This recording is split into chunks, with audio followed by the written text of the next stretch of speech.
Olá, meu nome é Grace, eu sou professora da Escola de Administração da UFBA e vou conduzir a disciplina Gestão Social, Desenvolvimento e Territorialidades.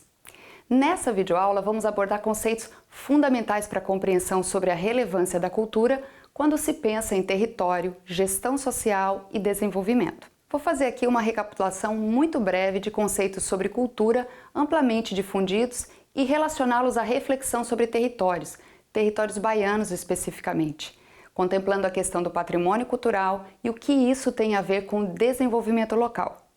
Então vamos falar um pouco sobre cultura? Edward Taylor, um antropólogo britânico, definiu cultura no seu livro Primitive Culture de 1871 como sendo todo comportamento aprendido, tudo aquilo que independe de uma transmissão genética, mas sim de uma transmissão pelo convívio, pelas relações sociais. Outra definição de cultura nessa mesma linha, de Guy Rocher, sociólogo canadense, já no século XX, em 1969, diz que cultura é um conjunto de modos de pensar, de sentir e de agir mais ou menos formalizados, os quais, tendo sido aprendidos e sendo partilhados por uma pluralidade de pessoas, servem de maneira ao mesmo tempo objetiva e simbólica para integrar essas pessoas em uma coletividade distinta de outras. Outra característica muito interessante associada à cultura é a adaptabilidade, como diz o antropólogo Felix Kessing ao afirmar que os indivíduos têm uma grande capacidade de se adaptar ao meio social em que sejam inseridos. Ele diz, por exemplo, que qualquer criança humana normal, nos termos do autor à sua época, pode ser educada em qualquer cultura se for colocada desde o início em situação conveniente de aprendizado. Ou seja, se uma criança nascida em uma família chinesa for trazida para o interior da Bahia com meses ou poucos anos de vida, ela se criará como uma criança baiana, se a sua família favorecer a interação dela com aquele grupo social. Portanto, as diferenças de comportamento entre as pessoas não são determinadas biologicamente ou geneticamente, mas é algo que se constrói por um conjunto de símbolos e significados que se desdobra e se recria constantemente no complexo das relações sociais. Essas são apenas algumas dentre as diversas definições e características sobre o significado de cultura, sobre o que esse conceito representa, e não especificamente sobre a origem da palavra. A definição de cultura, na verdade, ela não está concluída, arrematada, assim como a própria cultura que permanece em movimento ao longo do tempo. Bem, mas e o que isso tem a ver com gestão social, desenvolvimento e território? Eu digo a vocês, tem tudo a ver. É importante, pessoal, ao tomarmos contato com qualquer conceito, não tomá-lo por restrito a uma área do conhecimento. No caso, essas definições de cultura não importam apenas à antropologia e a quem a estuda. É importante que o nosso olhar seja amplo e capaz de realizar conexões constantemente, a fim de nos conscientizarmos sobre o que nos cerca, mais próximo e mais distante, para que possamos encontrar soluções para algum problema e mesmo para inovar em relação a algo que já se faz. Nós vamos falar desse último ponto mais adiante na disciplina novamente. Então, quando falamos de cultura e gestão social, percebemos de início que estudos nesse campo valorizam e se aprofundam na história local, nas raízes de comportamento, de modos de se olhar e julgar os mais diversos fenômenos, nos modos de se fazer as coisas e, dentre todos esses aspectos, estamos falando também do que se produz econômica e socialmente. Como diz Clifford Geertz, desde o modo como o ser humano se vê diante do mundo até a forma como ele se relaciona com outras pessoas e toma decisões em situações cotidianas, se faz presente a sua herança cultural. Tenhamos isso em mente, ok?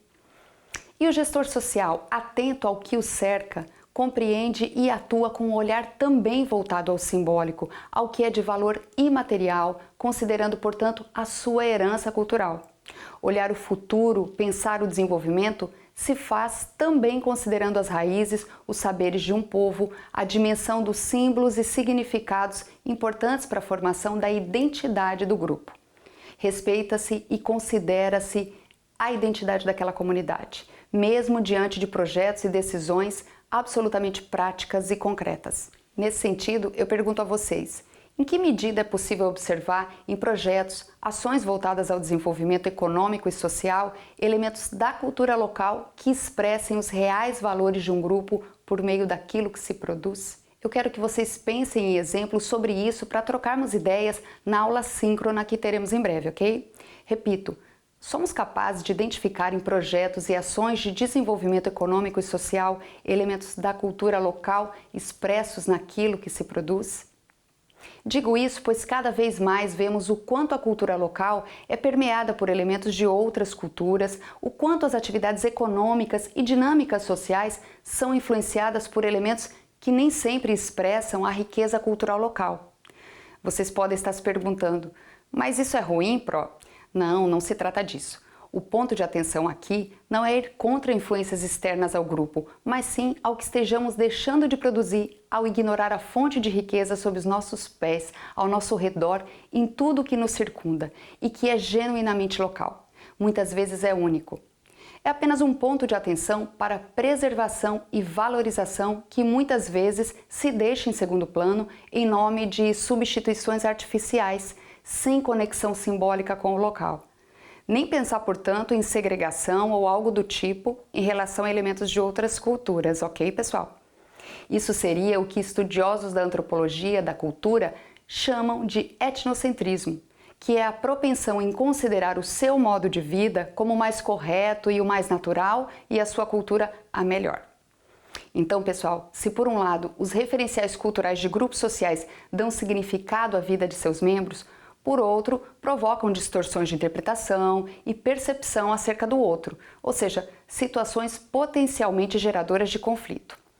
Temos muitos exemplos mundo afora de casos de intolerância entre grupos de culturas, crenças e referenciais distintos. Mas sigamos. Vamos considerar nessa reflexão a questão do patrimônio cultural dos territórios baianos. Estamos falando atualmente de 27 territórios. Muitos deles têm características comuns e muitos também têm suas particularidades. Para quem é nascido ou vive no estado da Bahia, vá pensando. Você vê relações entre essas características e o potencial de desenvolvimento econômico e social? Essas características elas estão claramente reconhecidas como patrimônio cultural, material ou imaterial? A Unesco reconhece a profunda interdependência que existe entre o patrimônio cultural material e imaterial de um lugar. E quando falamos em patrimônio imaterial, vamos novamente recordar a definição da Unesco, que destaca tradições e expressões orais, incluindo aí o idioma como um veículo do patrimônio cultural imaterial, expressões artísticas, práticas sociais, rituais, atos festivos, conhecimentos e práticas relacionados à natureza e ao universo e técnicas artesanais tradicionais. Então vejam, a essência cultural é intrínseca a esses elementos. Ela é, portanto, fonte de riqueza imaterial e material e também precisa ser preservada. Ao longo do curso, o assunto preservação será melhor abordado em outras disciplinas. Mas o que é importante guardar como mensagem desta aula é a noção de que a cultura está diretamente ligada ao potencial de desenvolvimento local. Não é algo acessório, caricato ou, em termos econômicos, apenas ligado a atividades de turismo, por exemplo. Não, é algo mais amplo. E vamos seguir discutindo, exercitando essas reflexões por meio das nossas atividades individuais e em grupo. Vamos buscar elementos concretos da cultura desses territórios. Então por hoje é só, pessoal. Nos vemos em breve para darmos continuidade a essas discussões. Até lá, tchau!